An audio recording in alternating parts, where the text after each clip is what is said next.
hadis Nabi pernah bagi tahu waktu afdal tu adalah hari 1 Syawal sebelum solat raya. Majlis agama kan dia ada juga war-warkan, okey, bayar zakat fitrah awal pun tak apa. Sebab apa? Sebab kalau bayar awal dia jadi harus, hukum dia harus. Sebab memikirkan ramainya umat Islam nak bayar zakat fitrah. Jadi bila ramai orang nak bayar zakat fitrah dalam tempoh 1 Syawal tu sebelum raya, sebelum solat raya, tak kejadi satu masalah situ tu. Kalau nak tahu, dalam 1 tahun Muslim kena bayar 2 zakat. Satu zakat perniagaan, satu lagi zakat fitrah.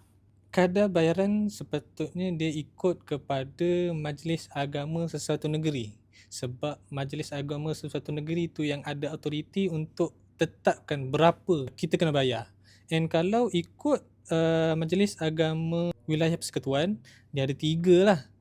Kita makan beras yang macam mana?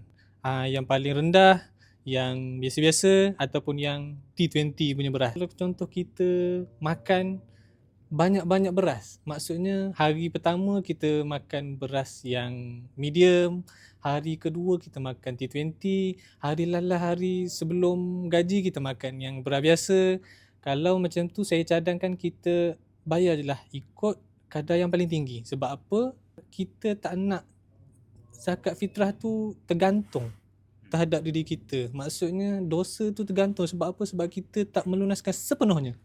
Jadi bila kita ambil yang paling tinggi, secara tidak langsung insya-Allah kita akan terlepas daripada kewajipan zakat fitrah tu sendiri.